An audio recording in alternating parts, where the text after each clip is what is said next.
All right, welcome back to the Balance Sheet Podcast, where we talk about all things women's wrestling. Um, I am one of your co-hosts, King Ajar. Got my fellow co-host here, Billy, BBB, how you guys doing? and we're going to touch on a lot of things that happened in the week that was in women's wrestling. And I know Billy, I have been raving about this match for the whole week. I have watched it Yeah. 10 times. So, we can get right into it and start at the top. Bianca Belair versus Io Sky. They had a match on Raw that was 12 minutes. And not only did they tear the house down in the arena, they definitely tore my wrestling timeline up on X because everybody was raving about this match. And you know what? They were all correct because I think this is the best women's TV match that's happened not only all year, but I can't think of a women's wrestling match that I enjoyed as much. And Sasha Bailey was the last women's match on TV, the one where Sasha defended the title, that I loved as much as this match. And I definitely think it's one of the five best women's matches this year. And I'm starting to realize Bianca and Io have sneaky Sasha Bailey kind of chemistry. If you go back through their NXT days, you go to their match in Puerto Rico, they were a tag team for a little bit in NXT, because they have very similar styles. They're both very powerful, they're very athletic, they do a lot of gymnastic stuff, flips. Um, and so, yeah, I just thought this was one of the better TV matches I've seen in a long time, male or female. It was just phenomenal. Did you get a chance to see it? I did, yeah, and it was fantastic. That's high praise. I made a face. That's high praise. Sasha Bailey chemistry. I mean, that's the highest of praise. On this show, that's as good a praise as you can get. Um, no, the match was great.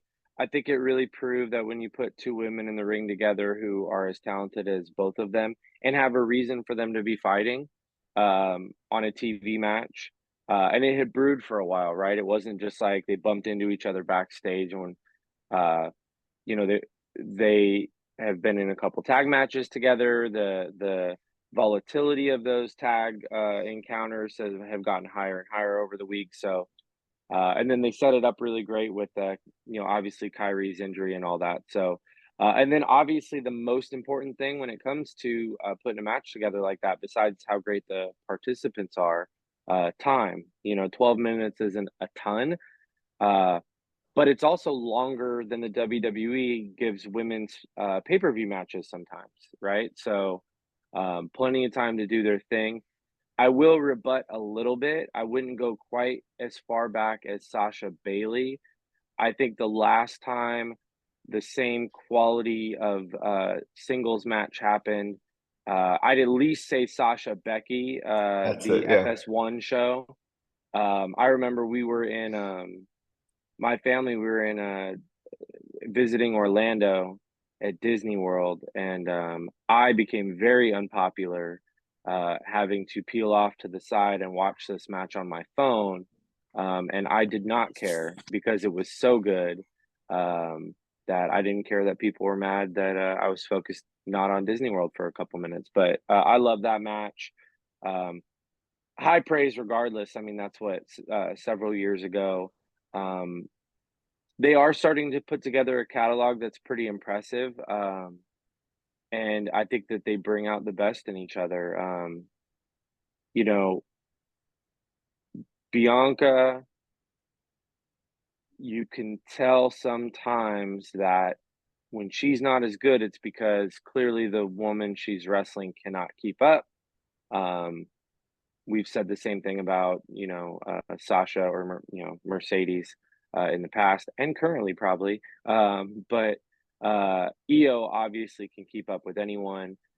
So they're out there basically sprinting, and it's a hell of a thing to watch. And obviously, the number one thing that I'd add on to that is wrestling in front of WWE crowds is a pleasure, it seems like at this point, and it really adds to the product because pretty much if you come out with your best stuff, the crowd's going to acknowledge you for it. Uh, Crazy, man. I can't stop thinking about how from 2017 to the pandemic, almost nothing that happened. If you go back and watch WWE TV, and if you were part of this, boo, like the crowds just sucked Mm-hmm.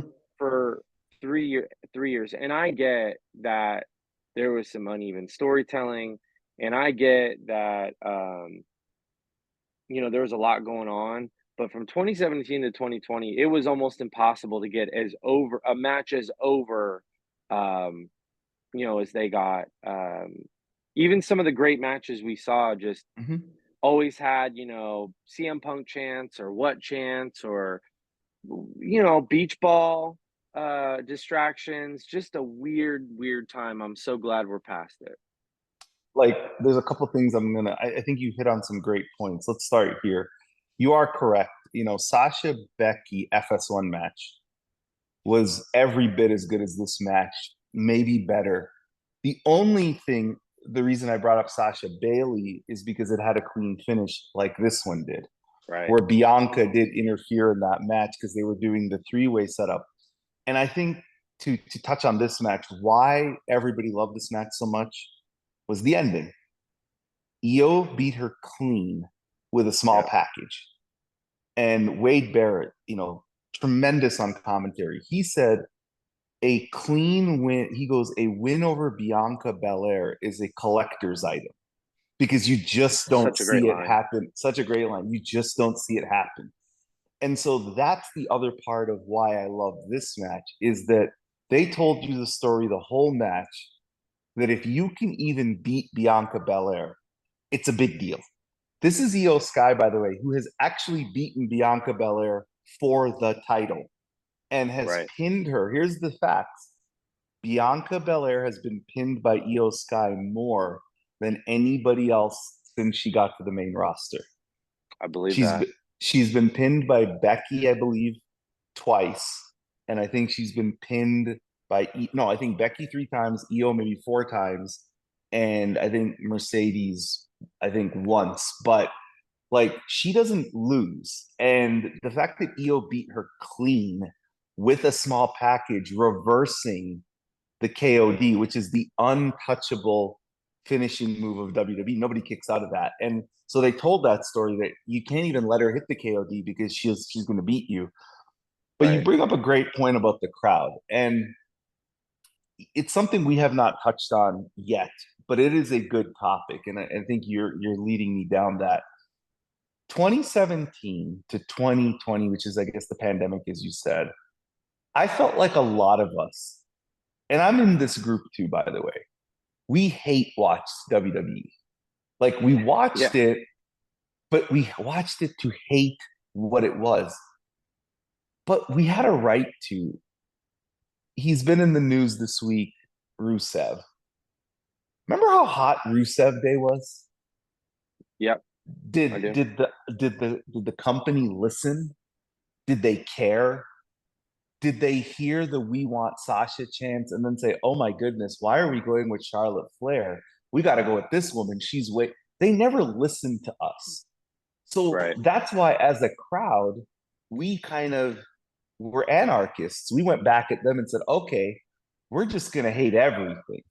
And whether it was the CM Punk chance, you remember Finn Balor, Seth Rollins, the first title match they had, and people booed the red belt for the whole match? Like they Yep. just booed the belt. But SummerSlam that's, 16. yeah, SummerSlam Yeah. 16. But that's because nobody listened. Like, the guy running the company didn't listen to the fans. He didn't give a crap about the fans. He never cared if they liked a talent. He pushed his people. So it was like this clash every week. And it's like people paid money just to crap on the product. And so you're Yep. right. Like 2017 to 2020, we never got like I look at the fans now. They're just happy to be in the building. And they're just happy. Like folks like Gable, who is just a tremendous talent, I don't think he gets the buzz and the reaction he gets in 2017. I think people just sit on their hands.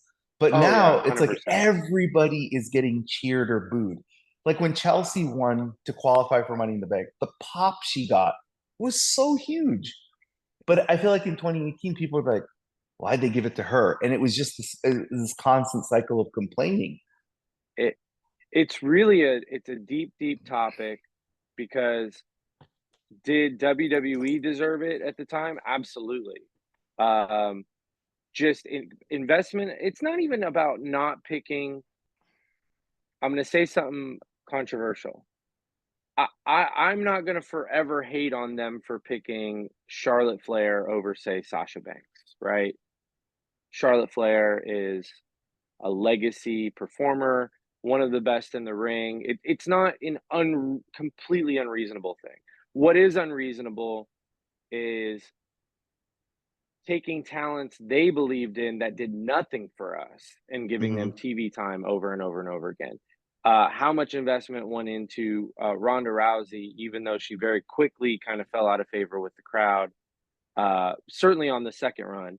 Another big one, Lacey, right? How much opportunity like Lacey got, Mm-hmm. and there's for the two women I just named, there's 10 on the guys' side, right? And we don't Mm-hmm. have to get through all of it, but um, they often populated the time, the very limited time, with people who um, they were over backstage but not over with the crowd, and so it killed the momentum for everyone. And the layer of it that I want to just put out there in the universe right now, I find very, very similar feeling with the I think that anarchist grumpy crowd is populating many AEW show now. Mm-hmm. And I'm just gonna say it. If you care about AEW and it growing, it's not good for the TV product to have, um, you know, have that coming through the TV. I'm not saying cheer for people who aren't over, but zigging just to say you zigged on a segment, um, I just feel the crowds are it makes the TV product so different right now when you watch a Raw on Monday and then Dynamite on Wednesday, um, and they cheer as loud as anyone on the very specific things that they like, but it's very easy to lose AEW crowds, and it's tough from an engagement standpoint. Yeah, I mean, it's true. Like AEW hardcore fans have to understand that the owner of the company isn't going to pay the money he pays to bring in these hot, these world class free agents, these at the top of the food chain stars, just to have them job out to, the legacy folks. Like it doesn't work that way, right? Like Right. you don't bring in a Mercedes and say, well, you've been a WrestleMania main eventer, you main evented the most TV shows, you drew ratings, you're a superstar, you're in the Mandalorian. We're just gonna job you out to, Britt Baker and then Thunder Rosa and then, Serena Deeb because their legacy and like it doesn't work that way. You need to bring the star in to grow the brand, to grow everything. And it's like if Mercedes came in, like I truly believe this, if Mercedes came in and lost every match at the beginning, I feel like the hardcore AEW fans would be happy. They'd be like, oh, this is why we got her.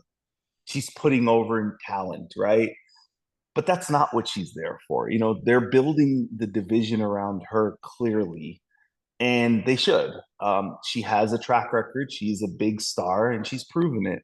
But you are right about when you watch the two products and it's just the WWE fans right now are so happy. They're just Yep. it reminds me of when I was in high school and in college. We went to Monday Night Raw every time it came to Toronto. And I'm gonna shout out Shaq Claire. You know, he has a line in the song called Northern Touch that, you know, I'm like Chile Monday Night Raw watching me and Daniel at the Sky Dome when it's in town. And a whole lot of us would just go to these shows and we were just happy to be there. Like segment after segment, we were cheering, we were happy, we were into it. We weren't like looking at each other like, why is he winning? Why are we booking? Like we didn't think about it like Yeah. that. We just watched. And I think that when it comes across on TV, like, and even NXT, it comes across on TV that they're just happy. Like they just love the product. And you're right. I mean, AEW is a tough watch for me right now. It really is. Like I want the company to succeed. I want it to make a lot of money. It's better for the talent. It's better for the industry. It's a needed competitor. But there's such a far distant second now in terms, in my opinion, of quality and of just buzz that they're becoming, you know, the niche. You know, they are the niche product. And I don't know if you can grow a business that way. You know, I think they need something that appeals to a broader base. And clearly, they don't have it after they lost Punk because the numbers are the numbers. So let me ask you this question. You saw a lot on our timeline of how good Bianca Io was. And then immediately, like everybody does, for whatever reason, they compare that match to Mercedes matches. Why I don't know, because I even tweeted about this. Like, are we really going to compare Britt Baker and Mercedes to Bianca and Io? Like, that's not even fair because of the talent despair, you know, discrepancy in Yeah. terms of the four. Is it Yeah. that's a kudos to her that she's such a blueprint that that's the first person that everybody goes to compare something to, or is it becoming this, you know, she's had a couple of not great matches to her standard and we're just gonna like pile on. Yeah, she is the blueprint. For every WWE fan that has maybe become not a fan of her, whether they know it or not, they're propping up how great she is whenever you see the stupid greater than sign, and it's always her in the picture, right? Mm-hmm. Uh, because the point you're trying to make is this woman is great, and whoever I like is greater. Because you don't brag about your fave being better than someone who you don't think is very good, right? Um, but Io and Bianca are two of the top probably 10 talents in the world, right? So if you put two top 10, maybe two of the top 5 actually. If you put two of the, you know, two performers of that ilk together, um, and give them time and a story, that's exactly what you get. Britt Baker is not of that ilk, and I don't think Sheeta is either. Not quite, right? I don't think she's a top 10. Mercedes clearly is. Um, that's not to say she couldn't have had a great match with them. Uh, and she almost really had a fully great match with Sheeta. It just came off the rails a bit at the end, but I'm not gonna compare about what's better or not. All I will say is if you haven't watched it, Mercedes Moné versus Momo at Capital was it Collision. Mm-hmm. Capital Collision in NJPW. If you haven't watched it, because I know a lot of WWE fans wouldn't come across a New Japan show, but I think it's out there now. They replayed it on Access, and I'm sure it's on YouTube. Seek it out and you will find a match that has every bit of the 100 mile per hour fastball that Mercedes has always been able to have when she was Sasha Banks, what she was doing in NJPW pre-injury, what she did in the Willow match back in May. So, you know, a lot of women might go a year or two based on opportunity without a great match in a whole year. And I think it's funny that you see this thought of Mercedes having fallen off when she has two great great matches this year, right? Great, not good matches. The Willow match is a great match. The Momo match is a great match. The Stephanie match was a very good match. Mhm. So the comparisons are always going to come.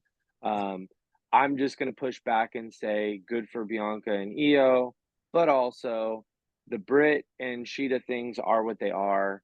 Again, I think the Sheeta match was almost very, very good, and it was getting there. But a week before that was the Momo match. I mean that's less than a month ago, so we're not talking about old times. You know, she still got that fastball. Just it's finding her footing in the AEW landscape.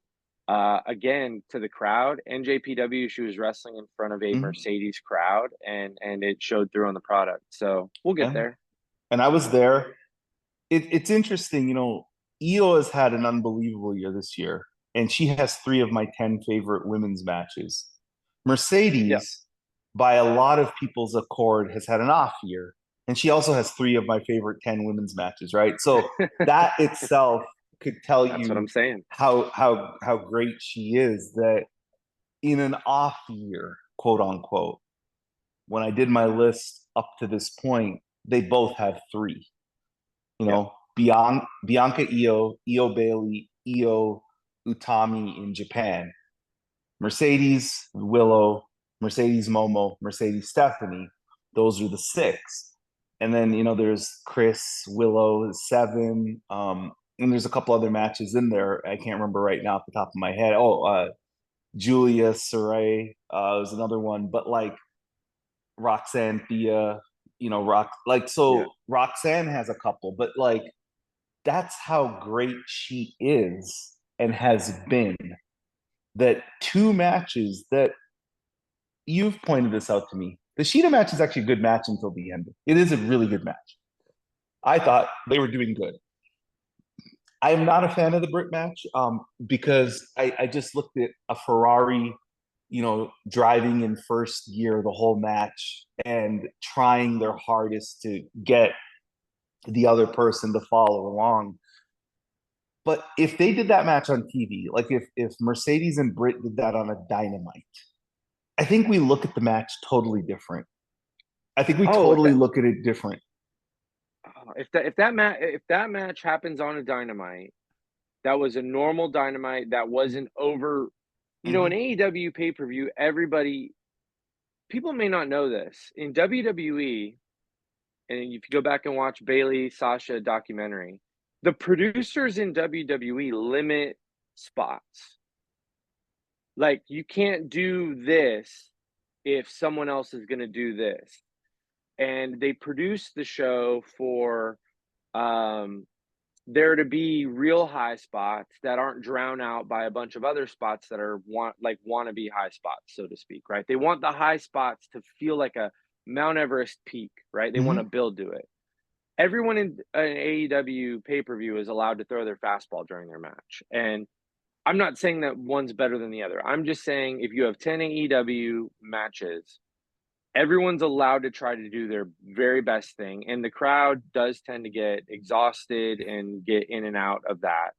Um, the Brit Mercedes match on a Dynamite, if it main evented, I bet you it gets a 4-star review because they had some high spots and all those Mhm. things. It just in the middle of a 5-hour show that had a lot of other things going on right after the Osprey match.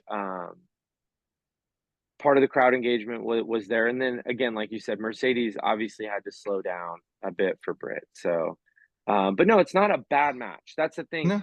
I'm not going to argue that people should put it in their pantheon of matches, but it is not a to say it's a bad match is it's ridiculous. There are Yeah. way worse matches. Men are going to have 10 matches on TV worse than that every week from now till the end of time. Look, he's one of he might be the hottest male superstar in the business other than Roman Reigns, which is Jey Uso. And I mean, what a stinker of a match that was at WrestleMania, him and his brother. Oh, Like that was for a match that quite honestly was being built up for years. That match was awful. Terrible. And it's like, yeah, it was bad, and people talked about it for that hour, and then they moved on, and it's back to Jey Uso, Yeet, and selling all the merchandise, and he's phenomenal. But it's like you're allowed to have a bad match. There is not a professional wrestler ever who hasn't had a bad match or a Right. decent match compared to their standard. Ric Flair, Steamboat, Savage, Eddie Guerrero. They've all had matches that don't live up to their expectations.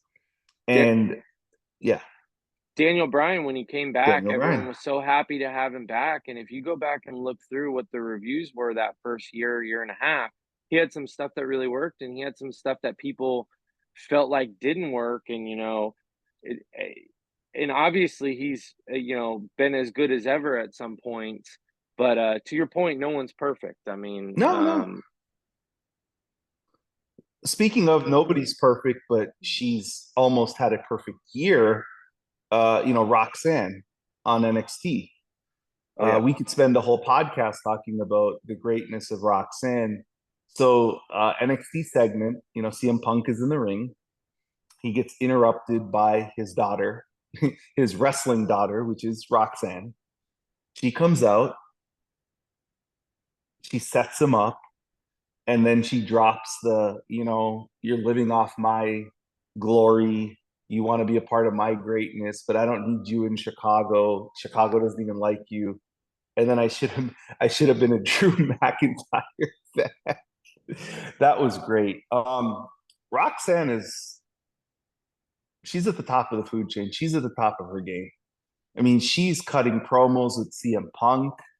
She's having matches with what people see as not experienced talents, from Jada Parker, and she's going up there and just killing it with them and having these great matches. If you were to build a women's wrestling company, we've had this argument conversation before. She might be the person you build around because she's so much younger than everybody else. Like she just has time on her side. But she's a phenomenal, phenomenal performer. But they are clearly setting her up to lose to Julia.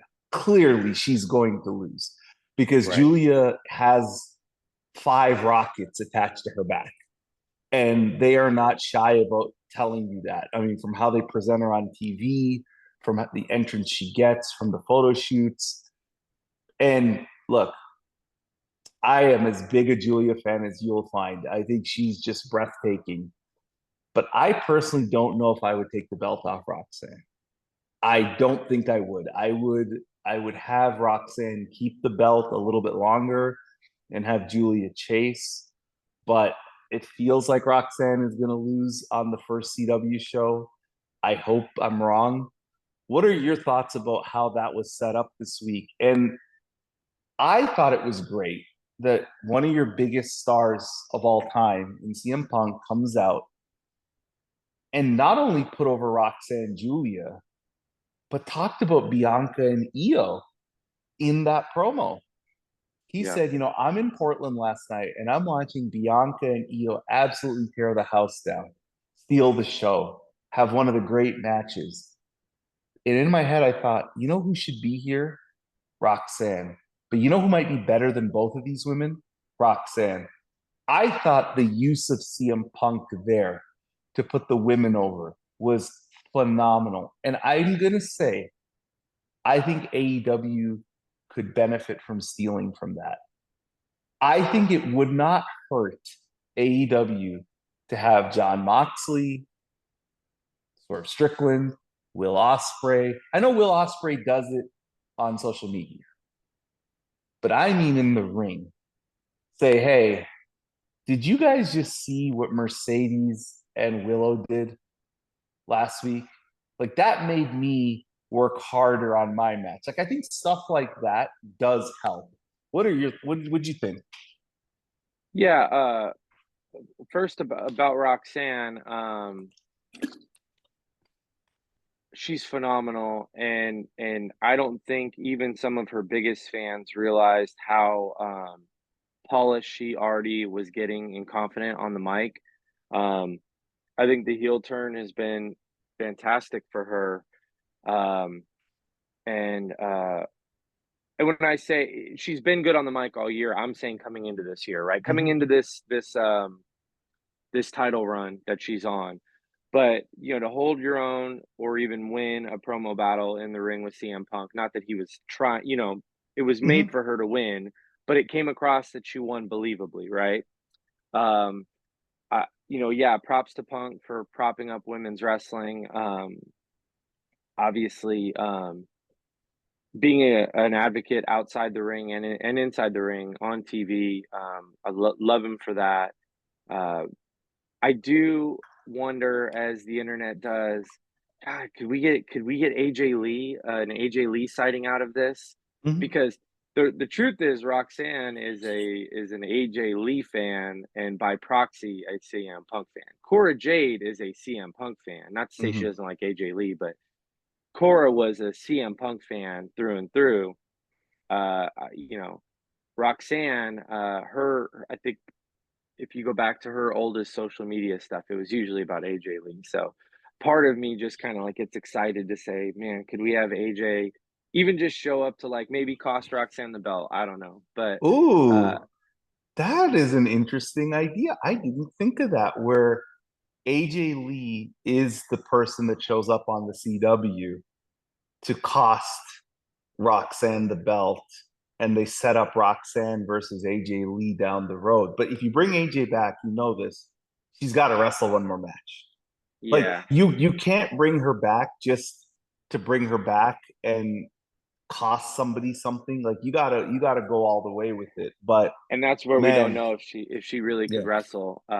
And I'm not one, to put pressure out there, but it's just hard not to think of AJ with CM Punk and Roxanne involved. I'm always going to think of AJ. I, So, I think AJ um, can wrestle one more match.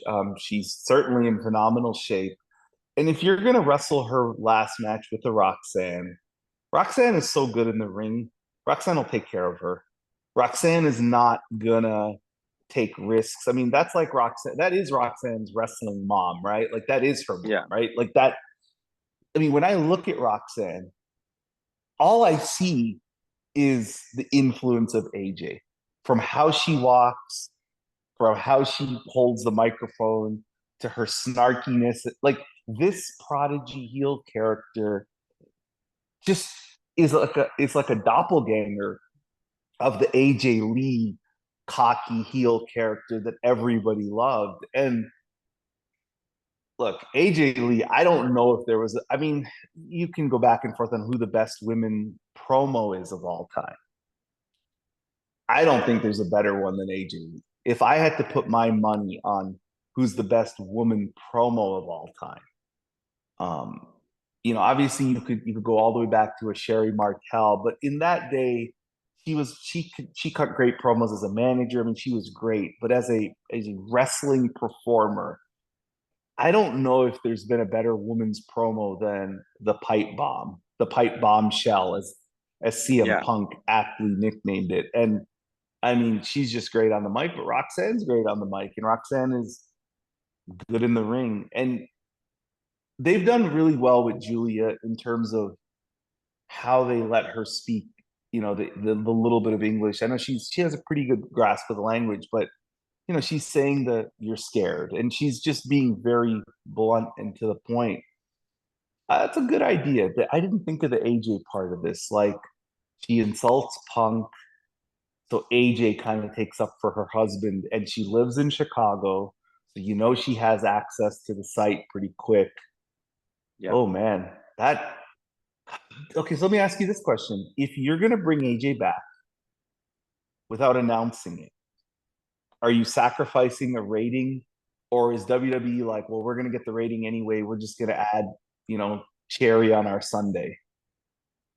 I think they're on a hot hand and they don't need they don't need the desperation announcement for the rating. Um, I haven't heard. I'll tell you something right now too. When it comes to, if you want to call it propaganda or whatnot, go back to that 2017 2020. Uh, all you heard about was what the WWE number was Mm-hmm. and how it was dropping and it was lower. And what's so funny is they're so hot right now, but they've had a couple of SmackDown Monday Night Raw numbers that are well lower than what they were during the Bloodline heyday. Obviously, way lower than 5, 6, 7, 8 years ago because all of cable's down. Mm-hmm. But you just don't hear it when WWE puts up a bad number anymore. Um, and I'm not saying you should. I'm just saying you only hear it when AEW puts up a bad number right now.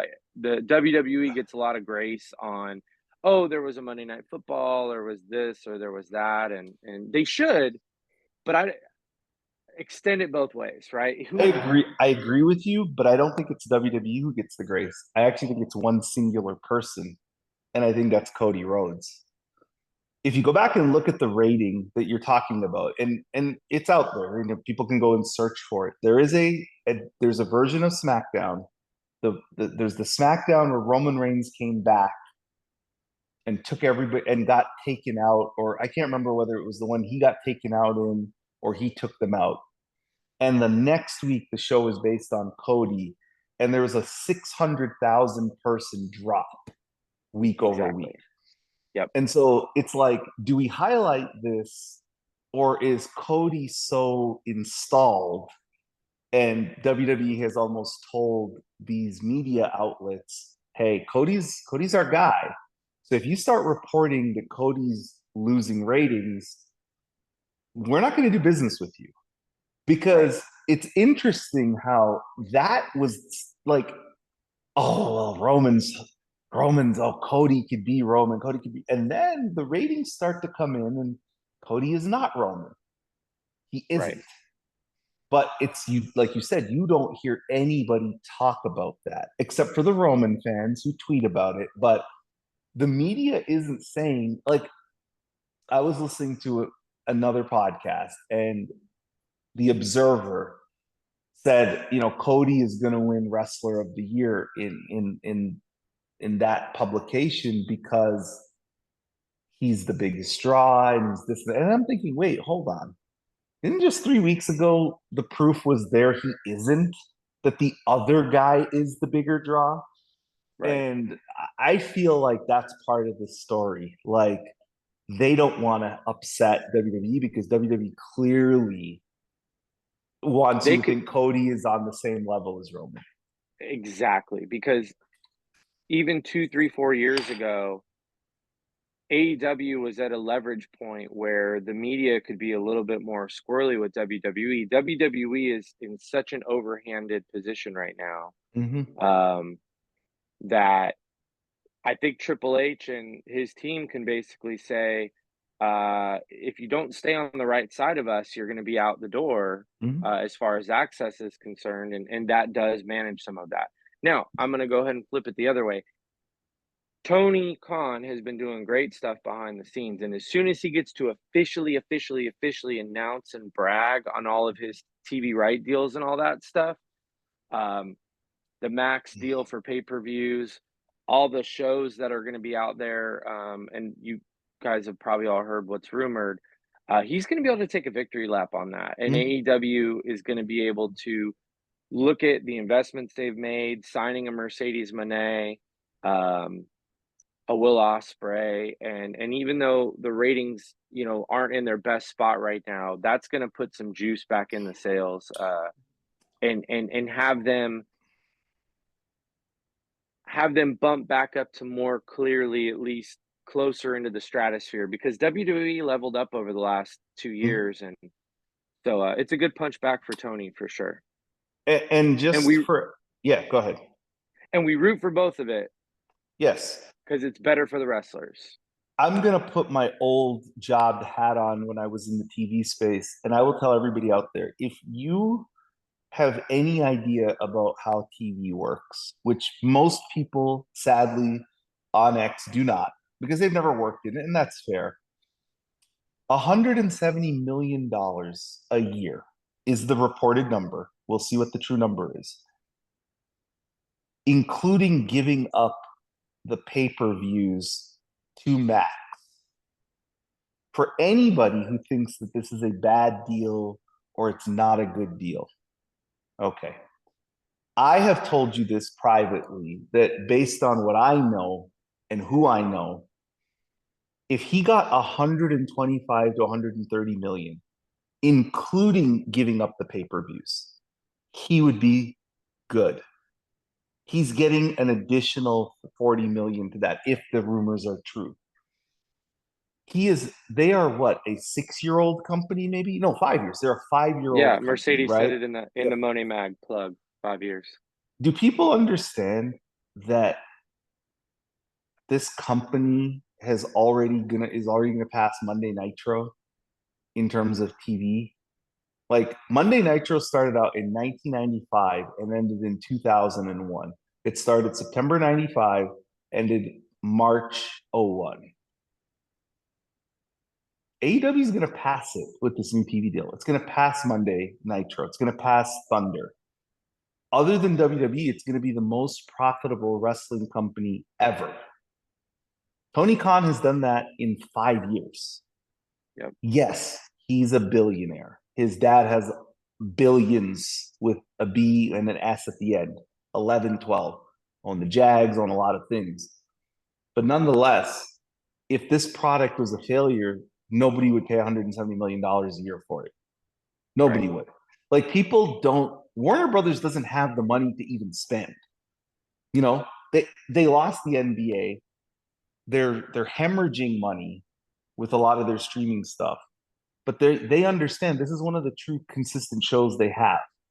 It gets a consistent audience every week. And the pay-per-view piece of this is very key.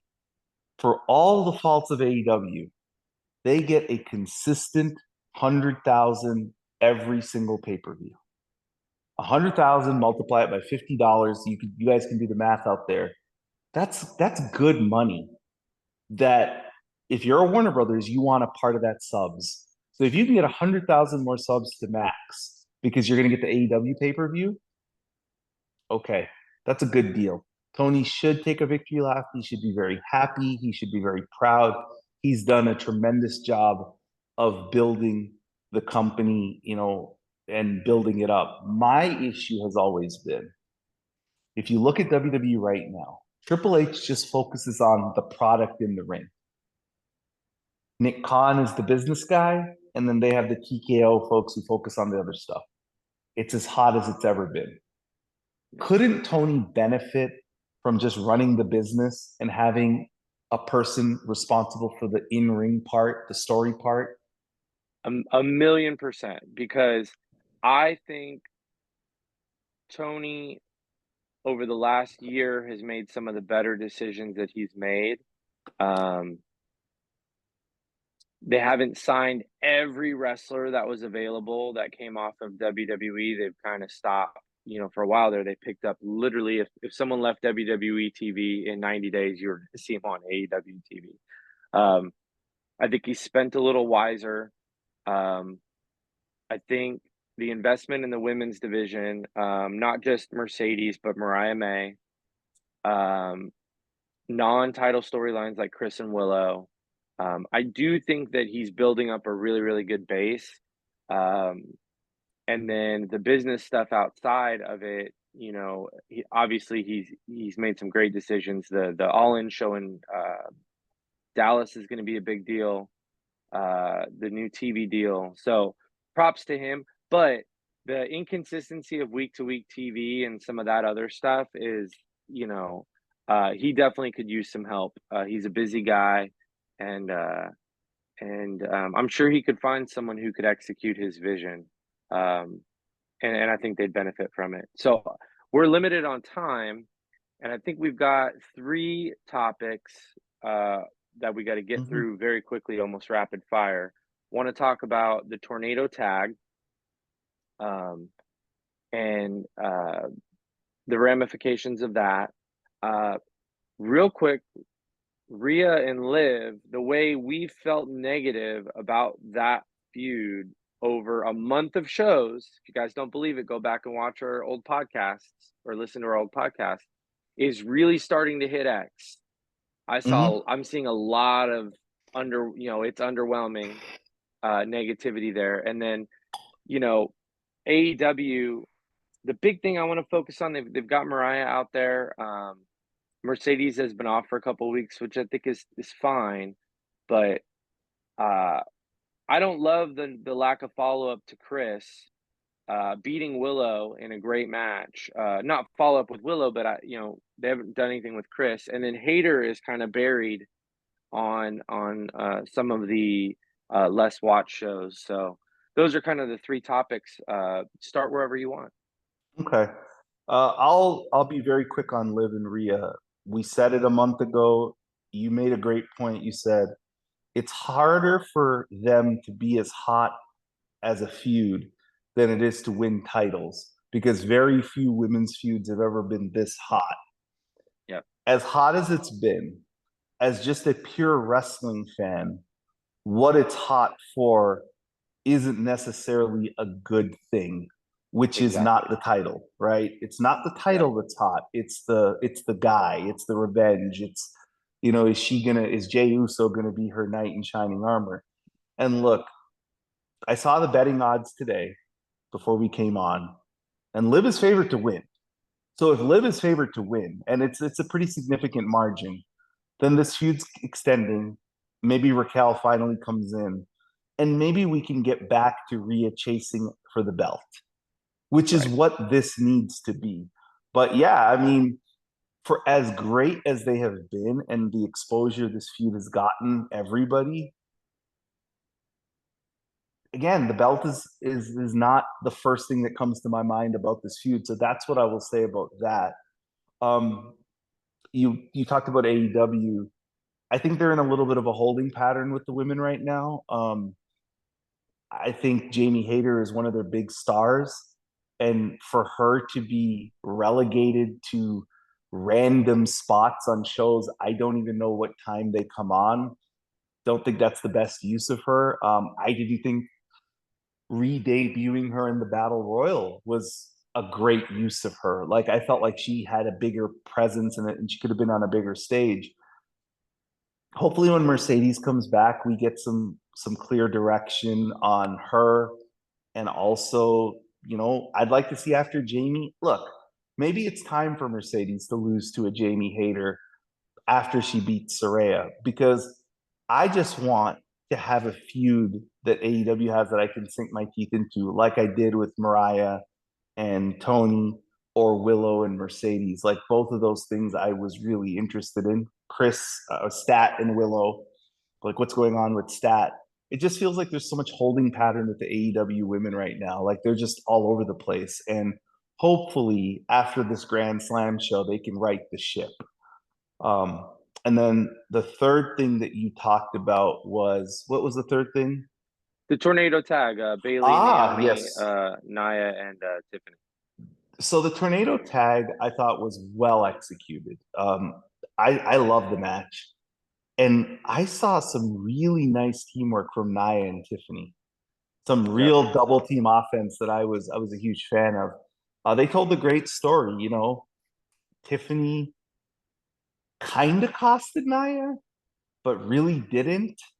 But Nia got pinned, but got pinned by both of them. And then they're also telling a Bailey Naomi story, which I think, if as fans of both of them, is a story I would love to see played out. And here's why. Everybody always assumed that if Mercedes ever went back to WWE, that would be the story. Oh, Bailey, you abandoned me when I needed you. You walked out. You could do the same story with Naomi. You could do the exact same story with Naomi and say, when you walked out and you didn't get what you want, I was here. I was fighting damage control by myself. I was, running the women's division. And Naomi could say, well, I walked out because I never got opportunity. And I think it's a story with many layers. They have a long history of friendship. Yeah, like I'm excited that it feels like after the match next week, or at Bad Blood, we're gonna get Tiffany Nia bubbling more, Bailey Naomi in a non-title women's feud that has no belt, and it's just personal. And I am all here for it, and I'm excited for it because I think Naomi, of all the women on the WWE roster, I could make a case has been the most underutilized since her return. She has, and what's funny, we've mentioned on the show a couple times that we wish that they had done more with her. But one thing I will give Triple H credit for, when he has returned people, he actually is. Sometimes you think if you don't strike while the iron's hot, nothing's going to happen. But his MO over the last 2 or 3 years with the women, at least, have more been a slow burn. Nia came back, and the first 6 months, it's like she was back and she did some good stuff, but it wasn't like she came back and just burst on the scene. I think a similar thing could happen with Naomi. She's been back, she's been around, she's been involved with several different women and storylines and stuff, but have they been biding their time? Because I know that she goes viral, with her entrances and all that stuff, but having a true groundswell of like the fans saying, "Man, Naomi's been back for however long, and I want her to get her freaking moment," could be bigger through great storytelling. And so I hope that that's actually what they're doing here. And I'd bet my house that Bailey would be first in line to give her the springboard, right? Bailey doesn't have the belt, and it's actually probably a better story if she like overcomes Bailey first in a good feud, and then maybe she's the one who beats Tiffany down the road, because her and Tiffany have history already too. So there's a lot of projecting there, but I'm just happy that they're layering in some real on-camera feuding with enough history of what's known behind the camera. People know about Bailey and Naomi being close, and it could be good. I'm sorry, I gotta call. We can cut this out, but I got a call from work, so I gotta end here. But I'll follow up with you. Yes. Okay. All right. Bye. Bye.